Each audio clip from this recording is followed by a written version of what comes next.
For anybody listening or just can't see, and Byron's getting ready because we're going to Mexico, dude. Envíanos sus oraciones. See? Send us your prayers because we're going to go find out what's happening.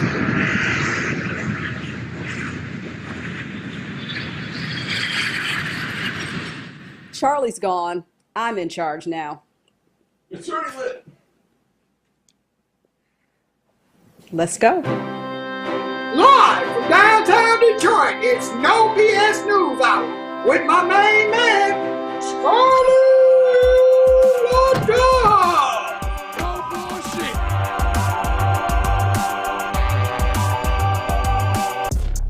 All right, welcome everybody. Thanks for tuning in after a few delays, but as Charlie told you last week, he is in Mexico, and we are prepared to go live to Charlie now to give us an update. Not in hey, Mexico. Charlie. Well, where are you? I'm in Texas. Oh, you're in Texas. I thought you were going to Mexico. I'm sorry. Okay, we'll fix it in post. He's in Texas. That's Mexico, right there. Yeah. Now, we just got in. Hey, Mark, can we do something about this fucking echo? I will try, yeah. Okay, I got an echo. But we're trying. Like, fuck you, CNN. At least we're here. Here's the deal.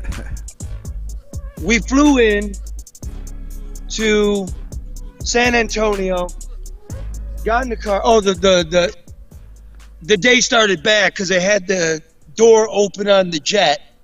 Working on the engine, I'm like, shit, we're gonna die. We didn't die. We landed in San Antonio. We drove to Eagle Pass, which is about 150 miles west of San Antonio. We're on the border. We just got here. See if we can get this technology to work. It's not the best. We'll get it done. And just as we're here, the Border Patrol just packed up in the park, downtown Eagle Pass, on the Rio Grande, across from Mexico. Just packed up about 24 people. The jitney showed up. Took them away. National Guard's right over here. You can see the Humvee. And this is ground zero here. I'm talking to Border Patrol, and they're getting groups 100 at a time, 200 at a time. 60% of the people that are crossing over now, all across this 700-mile river border, is right here. Let me put these back on so I can hear you. Wow. So, Charlie, unbelievable. Which way are they going with them? I guess I'm trying to, are they taking them in or out? Oh, nobody's going out, Karen. See, what's happened in the United States, is there's no deportation. It's asylum. You can't deport people seeking asylum. Watch the car, Byron.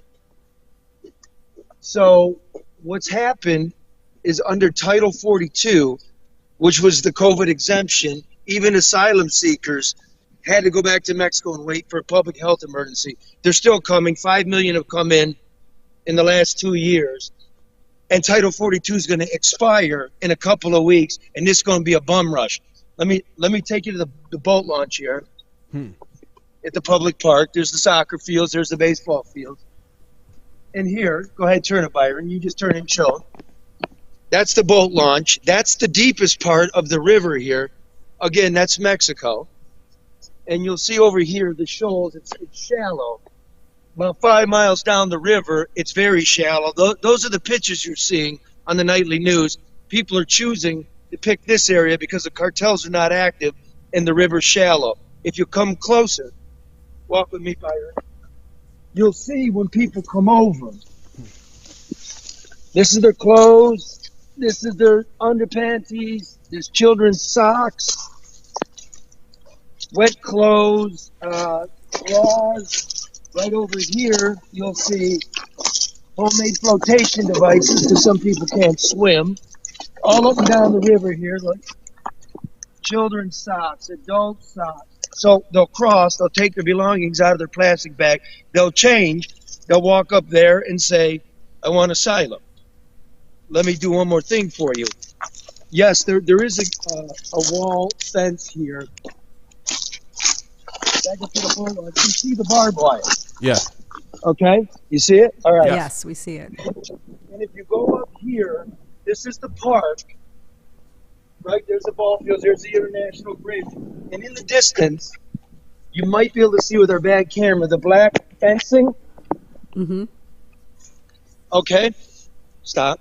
That stretches for a mile each way. So that's your wall. But remember, one more time, we come back here. When you're asking for asylum, you enter the United States. Here's the situation. Here's why the wall doesn't work. Once you touch American soil, you're here. You're claiming asylum. The barbed wire is 20 feet. So 20 feet of American territory is fenced off from America. Then you go the quarter mile and you get the next fence. It's pointless. It doesn't stop any of the human flow. And I'll throw it to you because I know we have a delay. Yeah, it's almost like they would have to put the wall or fence in the middle of the water, which, I mean, I'm not a builder, but that doesn't seem to make much sense to me. Well, it's funny you say that.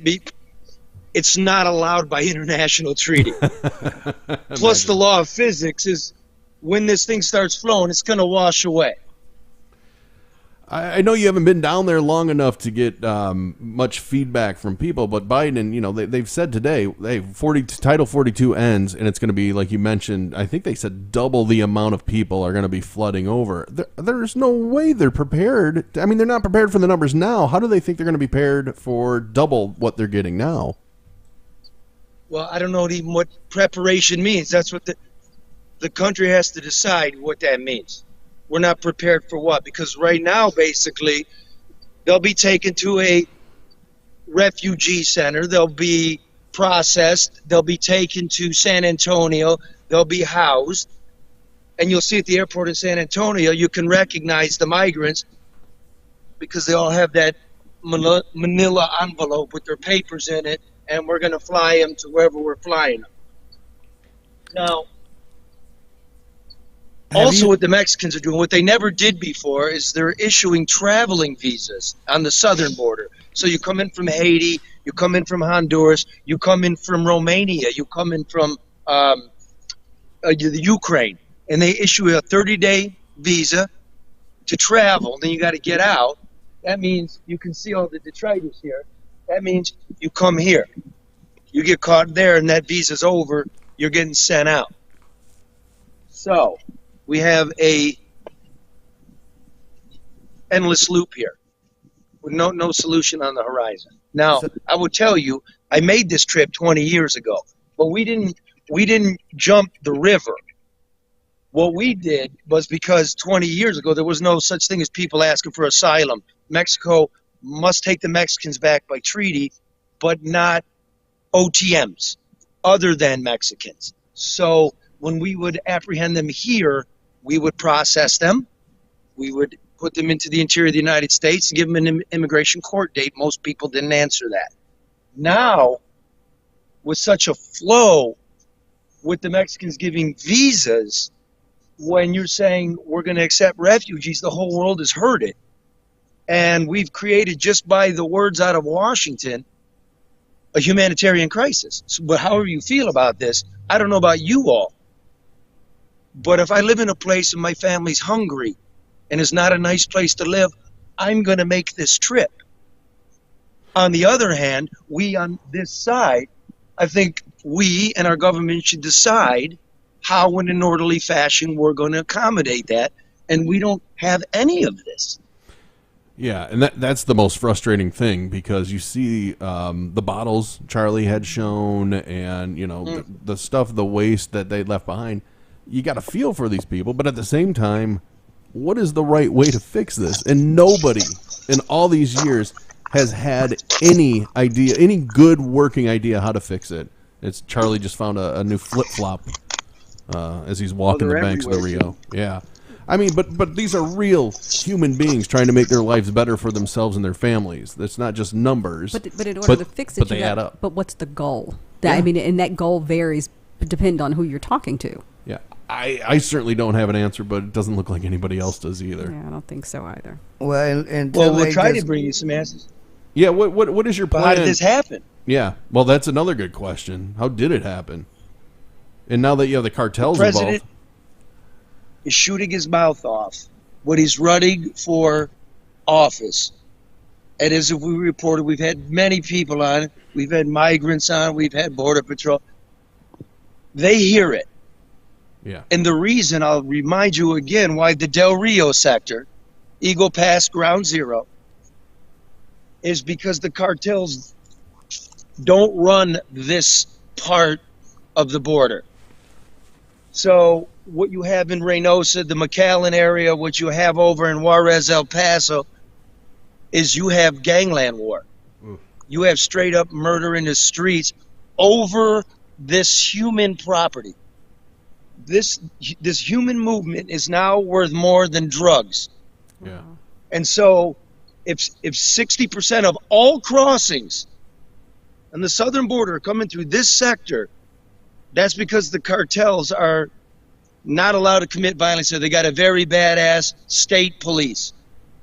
And we're going to hope to meet them later this weekend. And, you know, we'll have a report for you Monday and a full report Thursday.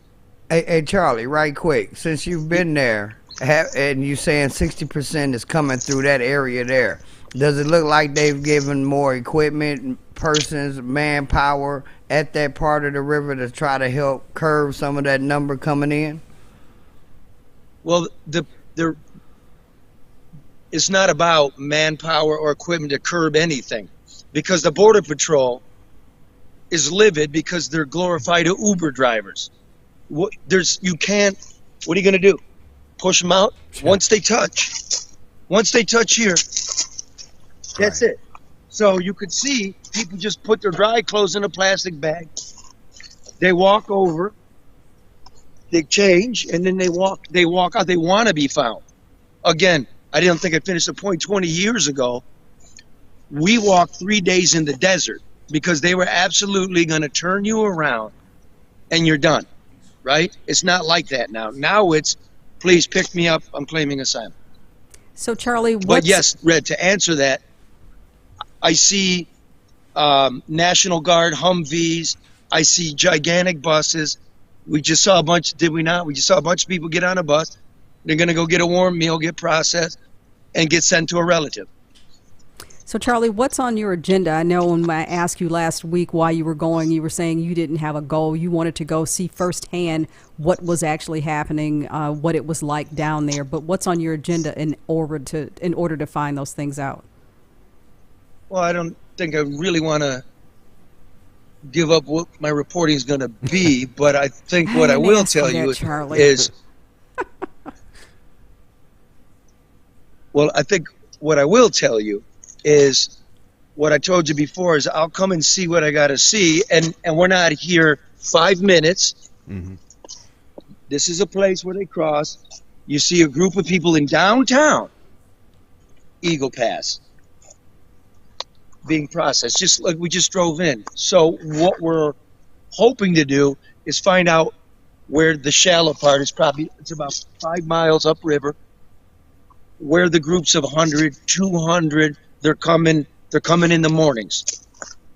So, you know, I can't really tell you what we're going to do because we're still sort of processing the sources and stuff. I know there was a bunch of cars and a big group of people over there, and I'm going to wait till dark to see what happens.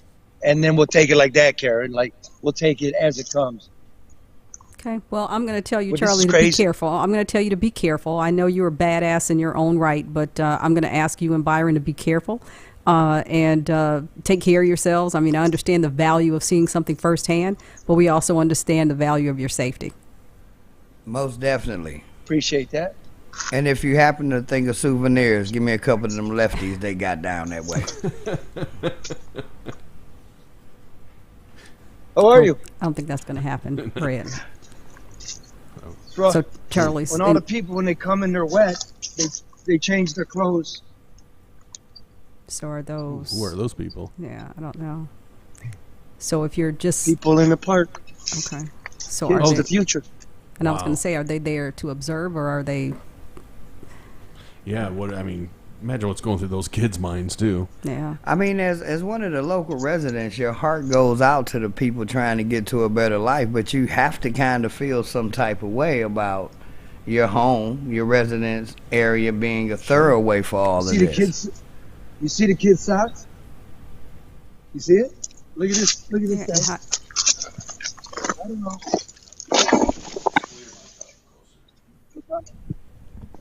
How you doing? and this is why Charlie gets the story. Yeah, man.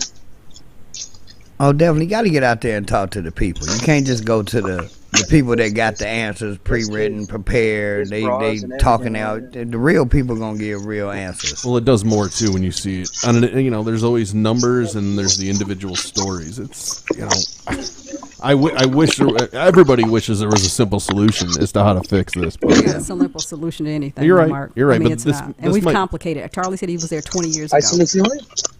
So this I mean, might be the most complicated issue, though. Yeah, but we're still having the same He conversation.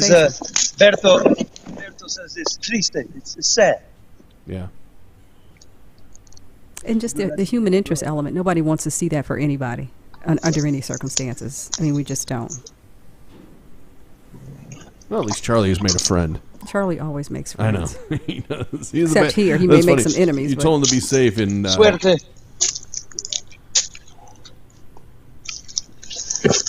Because tiempo para comida.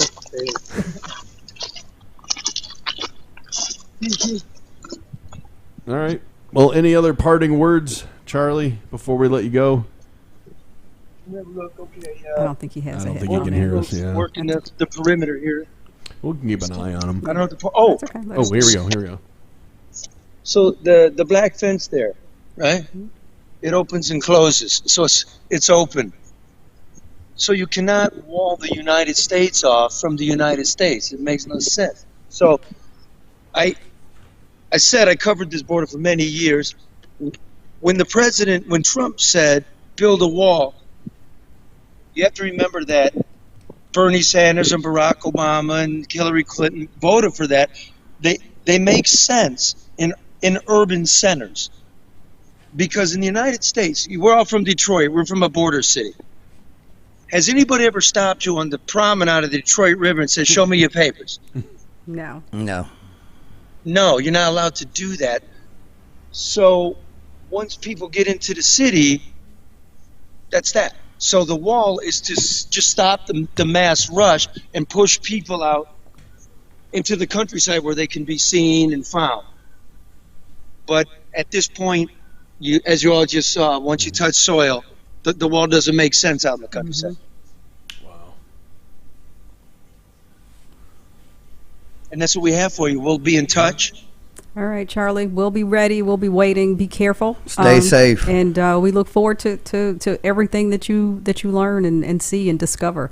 Enlighten us so that we know firsthand what's happening down there and what that means. Okay. Power to the people. All Thanks, right. Charlie. Talk to you. All right. Let's go to American Coney Island, and then we're going to finish the rest of the show. I don't know why I'm in the desert in my underpants. I don't know why these wolves are following me, but I need sausage. A good wiener is hard to find, so make sure you treat it kind. Sausage. You may run with a pack, but everything ain't meant to be said. Sausage. No need to cross the desert. No need to cross 8 Mile. Who these wolves be? Get back, bitch. Sausage. There's something about Order a seeing Coney red kit in a directly to tub. your door at AmericanConeyIsland.com. And this is the ideal time to start to order your Coney kits for Christmas, to send across the country and make sure they get a taste of Detroit. You can go to AmericanConeyIsland.com and order yours today. We talked to Charlie at the border, and we had some technical difficulties, but we were able to make it through, Mark. And who do we have to help credit for that? XG, really. Bernie and Matt help. They've been helping me all day. It's been quite a disaster, but they can help you too. I mean, they do a lot of residential and commercial technical stuff, internet. audio, video, that Cameras, kind of access control, digital menu boards. Because of them, I found That's out that when I go to Starbucks, they're watching me. I can't believe you've never seen I that never before. noticed that. And so I don't go to McDonald's often, but when I do, sometimes, they're a little slow. So I'm bamming my head. I'm thinking, so I got to stop that. And drive-through system. So if you have technical needs, call Matt at 734-245-4100. And we certainly appreciate them being a friend of the show. I'm going to give them a call. Oh, there you are. I'm going to give them a call to get some security cameras in my room At at the the Normandy. Normandy. I think the housekeeper is pinching my weave. Well, How- bringing strange women to your room, you probably need that. But remember, too, that we talk a lot about economics, and we've been talking about that for the longest. Interest rates, inflation, and overreaction is not the strategy for a long-term investor. Neither is burying your head in the sand or hoping it all turns out for the best. So you can call a friend of the show, Luke Nowacki. Don't we get some music for this? I was waiting for you Where's to, the stripper music? to summon it up. Oh, okay. Stripper music at Pinnacle Wealth, 248-663-4748 for rational financial advice, inflation, interest rates. What's your move? We're about to go into 2023, Mark, and everybody's all caught up on spending money over the holidays, but how are you going to start the next year? So is your company in the right investments? Is your pension fund meeting its projected return? Get advice, get a strategy. Call Luke Nowacki, 248-663-4748. Do you have to read this disclaimer? No, because we're not on the airwaves. All right, fine. And we appreciate that. I'm not going to dance. I'm glad that you just took my word for it, as if I'm some kind of FCC lawyer. She rolled right on through that, didn't she? Am I supposed to read this? No, you're fine. Okay, no, I trust you, Mark. You're smart. That's your first mistake. And also, Don't let it be your last. And also, we want to thank ADR, experienced overseeing more than $250 million in private and public construction projects since 2001.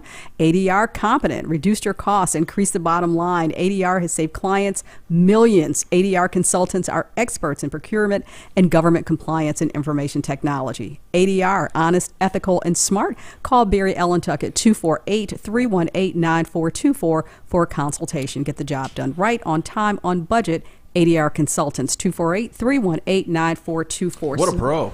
So, yeah, she is, right? what, almost reading? What do you think? It's almost like you've worked in this medium before. What do you think? I'm slow? So listen, I've seen those people. They exist. But listen, Slow people. We're talking about all the people that are coming across the border into the country. Certainly, we have room for people here in the city of Detroit. We've got a population decline. Plenty room. But while more people are coming into the country, we had the opportunity to talk to someone who thinks that there are already too many people here. Les Knight, who was behind the Volunteer Human Extinction Initiative and effort, we had the opportunity to talk to him. So on one hand, there are people coming over, but on the other hand, he thinks there are too many. Sound like some Soil and Green situation to me. Oh, what a spoiler alert that is. Oh boy, let's go to that, Mark. I'm looking for it. Where is XG? Where is We're XG when stumbling. you need him? Where's Jesus when you need him? Can you kind of intervene there and get this interview? But it was a very interesting interview. You can also pull up an article that I think it was in the New York Times on Les. Very interesting guy, very nice. But it was. You tell us what you think. Thank you for killing that time. Take a listen. Appreciate it. Karen, Mark, do you know on November 15th, the Earth officially became home to a record 8 billion people? It's a lot of people, Charlie. That's some people would say it's too many people. It's too many people. It's too hot. It's filthy. I want to welcome in Les Knight in Portland, Oregon, of all places. Of course, it's Portland. Les is the founder of the Voluntary Human Extinction Movement. Okay. Now, Les, what is that? Is that like are you encouraging suicide or forced birth control? Mass murder? What are we talking about here? Yeah, that's what usually people think about right away. Well, of course. Yeah. No, we are the alternative to the involuntary human extinction, which our over-industrialized civilization is working so hard to bring about. So what does that mean, voluntary human extinction? Well, we just stop procreating, and like a company that wants to right size, they let people retire and quit, but they don't hire anybody, and eventually the company is the right size. So you mean stop having kids, and eventually we all disappear, and it goes back to the dinosaurs? Well, yeah, there are some dinosaurs left. They're birds now. But 70% of the birds on the planet are our poultry, which we eat. Yeah, and the avian flu's going around. They're delicious, though. I must remind you of was it John Malthus, the English economist? Okay. Who said famously, I think 17th century or something, that population grows exponentially while food sources grow arithmetically. Like one bushel turns into 2, turns into 3, but 4 people turn into 16, turn into 32, turn into 64, and eventually you get the world hungry, they're moving, there's war, there's pestilence, there's pandemics. Are we at that point, Les? Well, Malthus is considered to be wrong, but there were 1 billion people on the planet when he made his pronouncement, which you succinctly summed up. That is what Malthus said. Today, there are 2 billion, maybe closer to 3 billion people experiencing food insecurity. So it seems to me that with 3 times as many people as were on the planet now suffering from food insecurity, he's absolutely right. Right, and lots of people pouring over the southern border. Life's unlivable where they're at. The Amazon's disappearing. The Colorado River's drying up. There's no lettuce anywhere. Are we at that point, Les? Should we all stop humping each other? Well, I hope we can avoid it. If we do turn the population growth around and begin to shrink, we're increasing by about 225,000 a day. And if we were shrinking by that much, simply by not producing as many offspring, then things would get slowly, little by little, they would improve. We clean up our messes as we go, and it could be a better world for everyone. Les, you had a vasectomy at the age of 25, so this is not that's something personal. It was in the New York Times story. So this is something that you committed to, you look to be about 30, so for at least 5 years. So tell me how this all came about at such an early age. At 25, most young men aren't thinking about how not to reproduce. Well, I think most of us were trying to figure out how not to get someone pregnant, but but not permanently. The best we could do. We're so happy that the pill came along in the 60s, and that really helped with what we called women's liberation at the time. Gloria Steinem said it was the best thing for improving women's status because they now had control over their procreative choices. Yes, well, what I got out of the military and went back to college, there was an organization called Zero Population Growth. And they became quite popular thanks to Paul Ehrlich being on the Johnny Carson show. And their motto was stop at 2. And there was this mentality that if you only have 2, you're just replacing yourself and you're not increasing the population. Well, I looked at that and thought, no, 2 plus 2 is 4. That's an increase. Yeah, but eventually you die. So, you're just replacing yourself, though, right? Eventually, but at my family picnics, and most of us are just reproducing at replacement level, but they get bigger and bigger because it takes a long time, fortunately, for us to kick the bucket. And we see our children beget, and those beget to boot. They're just lots of us. So are we moving toward the same type of, restraints that we see in China in terms of limited number of children or no children? Well, they didn't really need to institute that draconian one-child policy. They were already headed for one-child policy. They just have a closed society and things are more controlled. But there are 400 million fewer Chinese people, it's estimated, than there would have been without their one-child policy.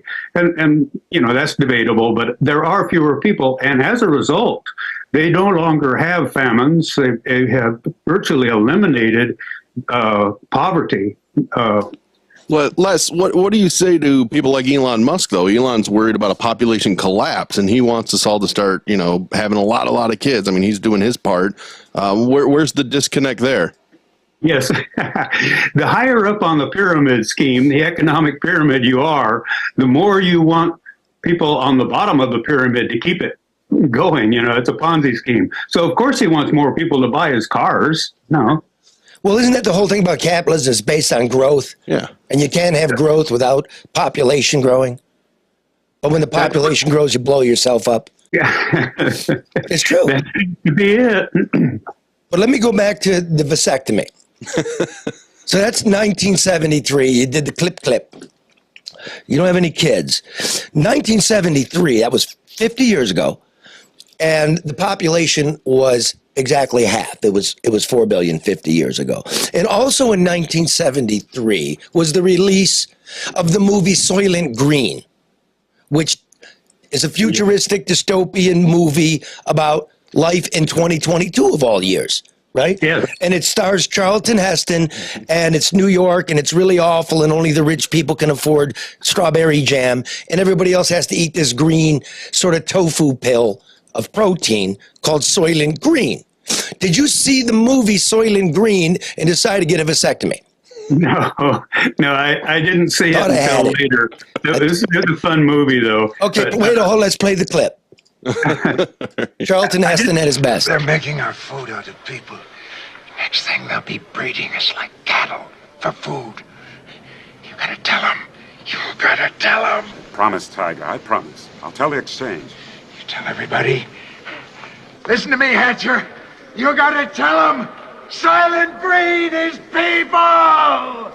We gotta stop them somehow. Yeah, that's a spoiler.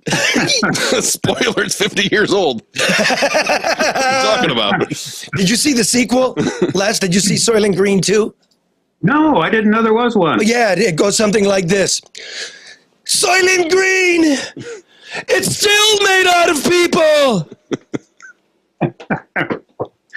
All right, I got another question. Tell me about the meteor shower parties on your rooftop with fireworks and your long-running game of nude croquet in your yard. Nude croquet?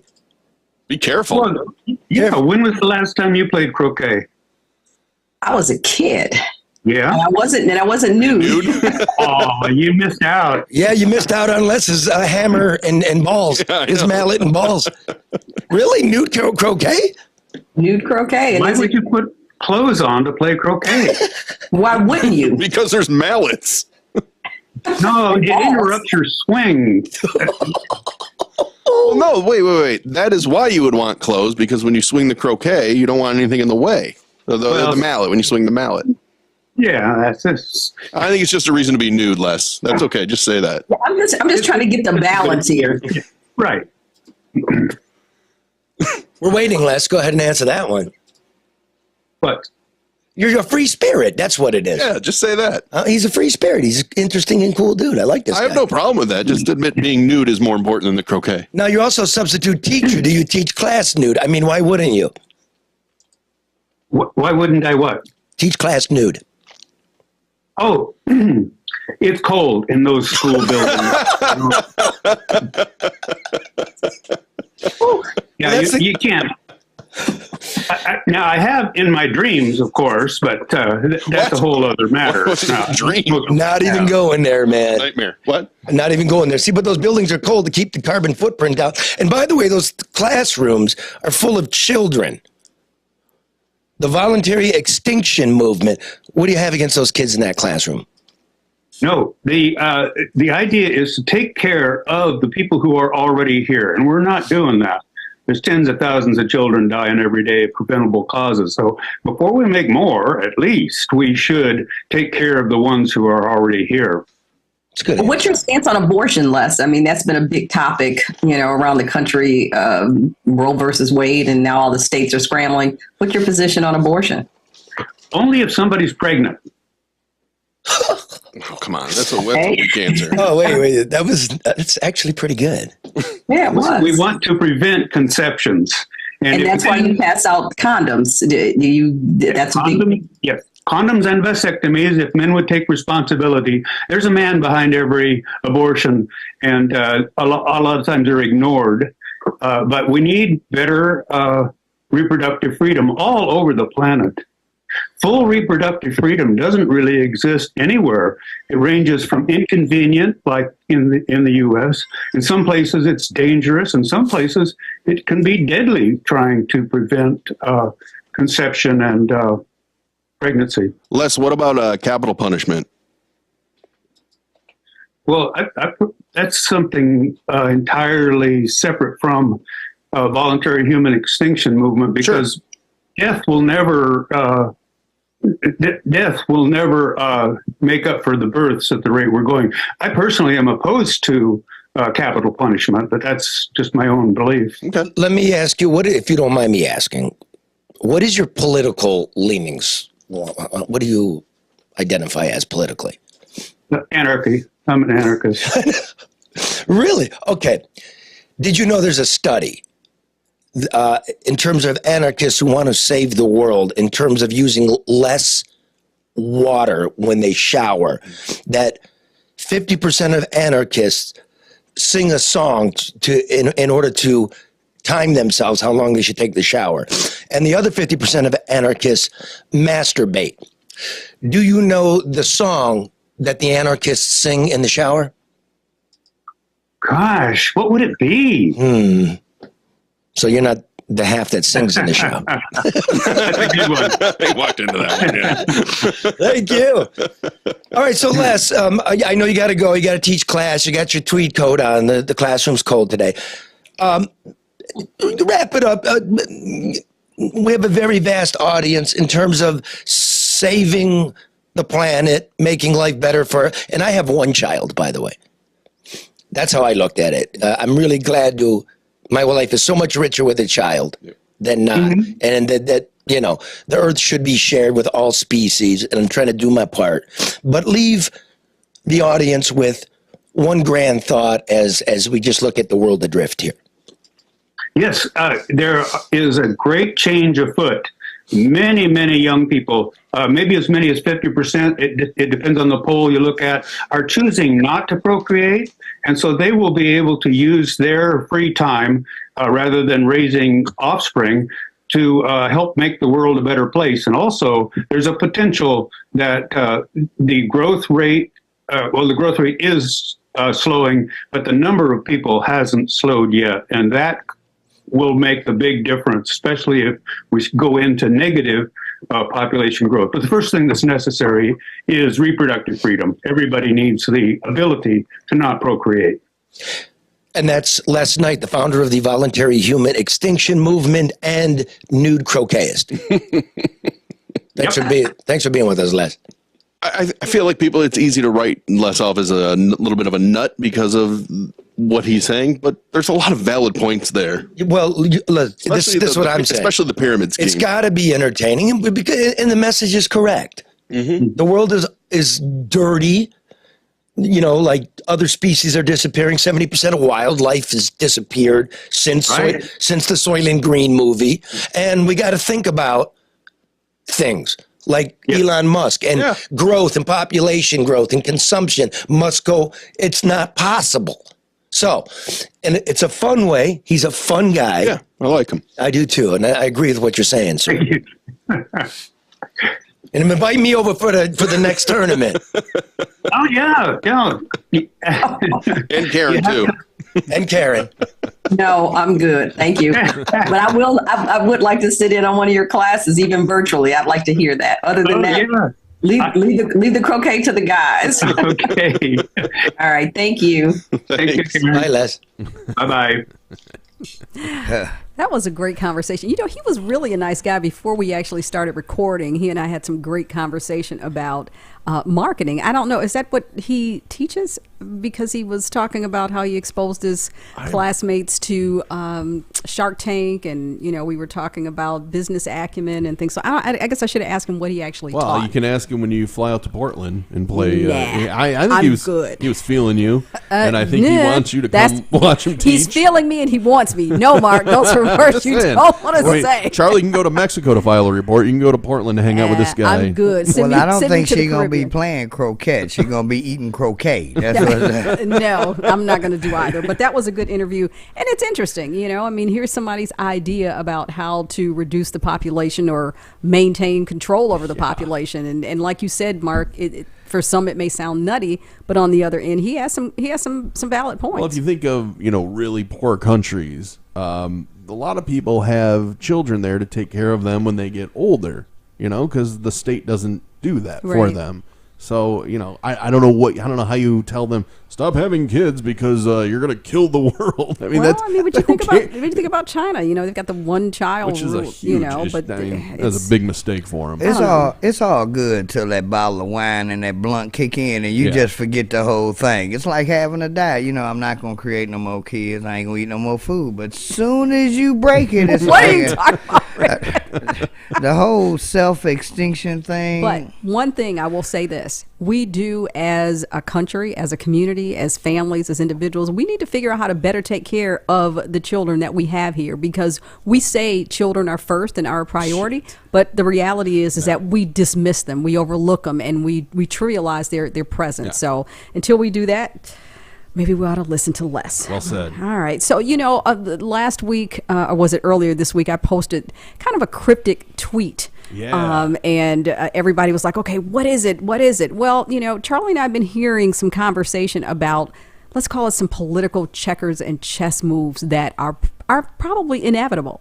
But I'm not one to be first. Charlie is not one to reveal information without it being substantiated and confirmed. So until somebody comes out and admits what we know, we're just going to have to let it run. What realm? Dun, dun, dun. Yeah, I know. What realm is this? A political? Yeah, it's political. It's going to be some political shifting, and I think I said in a follow up that our elected officials are power hungry, that the locals are waiting in the wings, and something else that I forgot. But I'm telling you, there's going to be some shift. Everybody's looking for their next move. So all I'm going to do is just say, stay tuned. Can I make a guess that it involves a lot of names that we've just heard before moving all? Okay. Because that's all that ever happens. That's all that ever is. People get jobs from people they know. Yep. But everybody's looking to be in a different position in an elected. And get higher and higher. Yeah, and they're not doing what they should do here. So all I'm going to do is just say, stay tuned. Just stay tuned. When we know for sure and we can confirm it, we'll talk about it.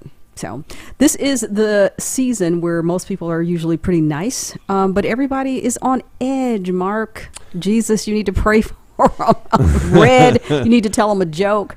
We talked about, we were talking about earlier, the situation that took place over in Greektown where someone shot someone for not holding the elevator door. Is this at one of the casinos? I don't know if it was actually in the, but it's in Greek. I think it was maybe in the hotel. Sure. I don't see how they could have gotten in the casino with a gun. If they did, they've got other issues. But you said the casino actually there's no check for weapons. You can walk in. Yeah, as a CPL holder, I've never been stopped for a weapons check. They checked me more for a temperature than they did for a weapon. Wow. I didn't think that you could take a weapon as a CPL holder into a casino because it's like an auditorium gambling. I didn't think you better. I didn't. Arrest them, Karen. You better read the small print. Well, if so, then no, I did not take my pistol into a casino and admit it on air. But they don't check, so it's not really hard. Isn't there a sign that says no weapons? Oh yeah, there are signs that tell people to use the other door. And how often do they stand there and pull on that same door and wash their hands after they use the restroom? So I guess they don't listen. You said this individual shot someone because they did not hold the door open, I guess, for the elevator. I don't know what the dynamics of the encounter. Dumbest fucking reason to shoot someone. Well, but we say that all the time, Mark, and it seems to get more and more trivial. Just simple, just reasons why. And I encourage everybody just to take a deep breath and to calm down. I feel like everybody wants to control everyone else's behavior, but no one knows how to respond to everyone else's shitty behavior. That's true. Well, it drives me up a wall, though. I think what it is, and I think you said it earlier, Karen, it's the holiday season. A lot of people are dealing with money issues as well as family issues. He was at the casino, too. We're at the casino. Lord We never knows what know. happened. So I think, it may seem as though he got shot over not holding the door, but we don't know what this individual actually had going on, and that just was the one little pet peeve that set it all off. Well, there are behavioral health facilities around the metropolitan Detroit area. I encourage everybody, don't be too embarrassed or ashamed to ask for help if you need it. We can't go on like this as a community. We won't need Les's approach because we will start to reduce our population just as a result of unnecessary and reckless violence. I mean, that's too bad. So I'm going to just tell everybody, just calm down. I mean, I see people, they don't want to let you in if you're driving, and everybody's on edge, and hey, just back away or take a deep breath. But our law enforcement continues to be as best they can where they are, but through the Detroit Public Safety Foundation, in association with the Detroit Police Department, did a very nice gesture. It's not the first time under Chief Craig. I remember there was a young man whose dream was to be a police officer. They gave him a full, he passed, and I don't remember what happened, but they buried him in a police uniform and gave him the full realm. And this little boy is 4 years old. Emil Mendez, is that his name, Mark? Yeah. And 4 years old, his parents found out by accident that he has stage 4 brain cancer, and that his dream, was to be police chief for the day. And through the DPS Foundation, they made it happen. Wow. That's that was my transition to the video. I was trying to give a smooth transition. Didn't work. I mean, look how happy he is. But yeah, he is. Cute kid. Get his mind off it. Yeah, and they said, Chief, what do you want to do? They said he was so thankful, so appreciative. All the officers were there. His hat, just a simple dream that just made this little boy's life. It'd be great if he enacted a bunch of changes on one day. Wouldn't that be nice? You got really people asking, mad with power. Can you get my cousin out? Yeah, exactly. Why not? Wow. But that's very thoughtful, and that's a reason why you think about supporting the DPS Foundation, but also and I'm a generous donor to St. Jude, the St. Jude Children's Research Hospital that works to help children with cancer. If they are at the hospital, the families don't pay for anything, travel, room, food, board, none of that. So that's something. But find something that resonates with who you are and what's important to you. Support that. Be nice to people. Keep Charlie and Byron in your prayers as they are on the border and continue to do a story. We'll be back on Monday. Encourage everybody in Charlie's words. Love each other. Take care. Deuces.